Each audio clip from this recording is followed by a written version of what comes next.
నమస్తే, welcome to reflection news. నేను శర్మ. ఈ దొర చూసిరా, ఒకసారి స్మైల్, ఒకసారి ఆనంద భాష్పాల, ఒక్కొక్కసారి హాస్యం, నోరు ఇది పెద్దగా తీసి హార్మోజ్ జలసంధిలాగా నోరు తెరిచి ఉంటాడు. ఇప్పుడేమో ఇది ఇవన్నీ వింత వింత ఉన్నాయి. మరి ఏం చేస్తాడు దేశాన్ని, అమెరికా దేశం ఏమవుతుందో ఏమో, ప్రపంచం ఏం చేస్తాడో ఆగదు. ఇరాన్పై మళ్ళీ దాడులు సిద్ధమవుతున్న ట్రంప్, ఇజ్రాయిల్. అమెరికా ఇరాన్ మధ్య శాంతి చర్చలు విఫలమవడంతో పశ్చిమాసియా మళ్ళీ నిగురుగప్పిన నిప్పులా మారింది. శాంతి చర్చలు కావు, మన్ను కావు, మశానం కాదు. పాకిస్తాన్లో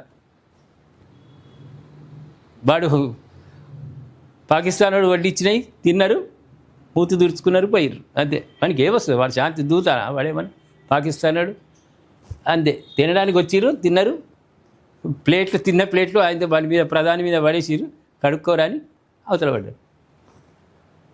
మళ్ళీ నిగురుగప్పిన నిప్పులా మారింది. ఏ క్షణాన్ని ఏం జరుగుతుందో అర్థం కాని పరిస్థితి నెలకొంది. మరోవైపు ఇరాన్పై మళ్ళీ దాడులు ప్రారంభించేందుకు అమెరికా, ఇజ్రాయెల్ సిద్ధమవుతున్నట్లు వార్తలు రావడం ఆందోళన కలిగిస్తుంది. హార్మోజ్ జలసంధిని దిగ్బంధిస్తామని అమెరికా సెంట్రల్ కమాండ్ ఇప్పటికే ప్రకటించిన సంగతి తెలిసిందే. దీంతోపాటు ఇరాన్పై పరిమిత స్థాయిలో సైనిక దాడులను పునరుద్ధరించేలా అగ్రరాజ్య అధ్యక్షుడు ట్రంప్ సలహాదారులు ప్రణాళికలు రచిస్తున్నట్టు తెలుస్తోంది. ఈ మేరకు విశ్వసనీయ వర్గాలను టంకిస్తూ పలు అంతర్జాతీయ మీడియా కథనాలు వెల్లడించాయి. ఇరాన్ను నలువైపులా నిర్బంధించి హార్మోజ్ జలసంధిపై నియంత్రణ తెచ్చుకోవాలని ట్రంప్ భావిస్తున్నట్లు సమాచారం. మిత్ర దేశాలతో కలిసి ఈ మార్గంలో ప్రయాణించే నౌకలకు భద్రత కల్పించే అంశంపై అమెరికా అధ్యక్షుడు చర్చలు జరుపుతున్నట్లు తెలుస్తోంది.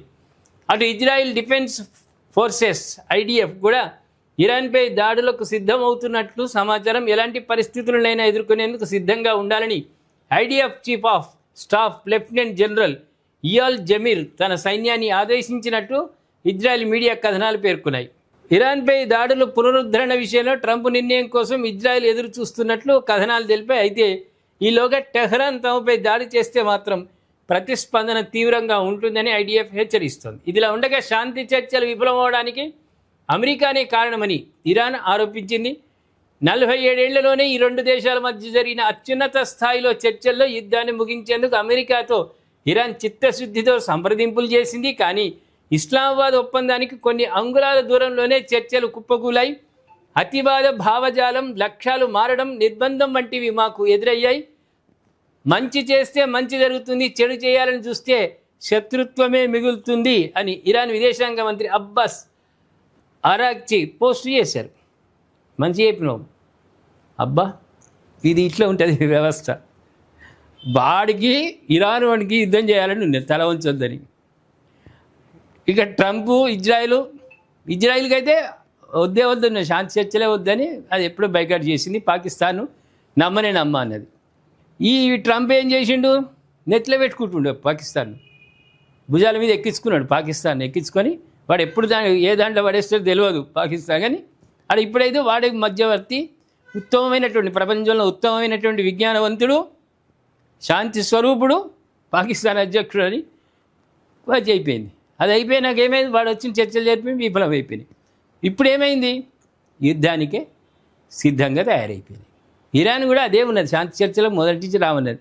హార్మోజ్ జలసంధి వాళ్ళ డిమాండ్ను పరిష్కరిస్తేనే చర్చలకు వస్తాం, అందులో మేము పాకిస్తాను నమ్మమని చెప్పింది. ఏదో బలవంతంగా వాళ్ళు ఎవరన్నా మంత్రులు ఇట వచ్చిండొచ్చు చర్చలకు, అంగుళం దూరంలోనే ఖతమైపోయింది. మళ్ళీ ఇప్పుడు యుద్ధానికి సిద్ధమవుతున్నారు. మరి ఈ భవిష్యత్తు హార్మోజ్ జలసంధిని వీళ్ళు హస్తగతం చేసుకుంటారా అమెరికా, లేకుంటే ఫెయిల్ అయిపోయి మళ్ళా ఇంటి ముఖం పడతారా ఆర్మీ? అది భవిష్యత్తు నిర్ణయించాల్సిందే. దీన్ని ఏమంటాం? ఒక రకంగా చైనా కూడా టార్గెట్గా, వీళ్ళ దృష్టిలో చైనా కూడా టార్గెట్ అయిపోయింది. చైనా పరిస్థితి ఏంది? ఒక అగమ్య గోచరం అంటాం చూడు, మన దాంట్లో ఉంది అగమ్య గోచరం. అంటే అటు విజయమా అపజయమా, ఏమవుతుంది ఏంది అనేది తెలియనటువంటి పరిస్థితి. ఈరోజు రాత్రి, సోమవారం, ఈరోజు రాత్రికి అక్కడ హార్మోజ్ జలసంధి దగ్గర యుద్ధానికి చేయడానికి సిద్ధంగా ఉన్నారు. ప్రేక్షకులారా, మరి జలసంధి హస్తగతం అవుతుందా వీళ్ళది? లేకుంటే మళ్ళా ఇజ్రాయిల్, అమెరికా తోక ముడుచుకొని చప్పుడు చేయక మూటాములే చదువుకొని మేము ఫెయిల్ అయ్యాము, యుద్ధంలో విఫలమయ్యామని చెప్పుకొని వస్తారా? కామెంట్ రూపంలో దయచేసి చెప్పండి. అదేవిధంగా సబ్స్క్రైబ్ చేసుకోండి, షేర్ చేయండి.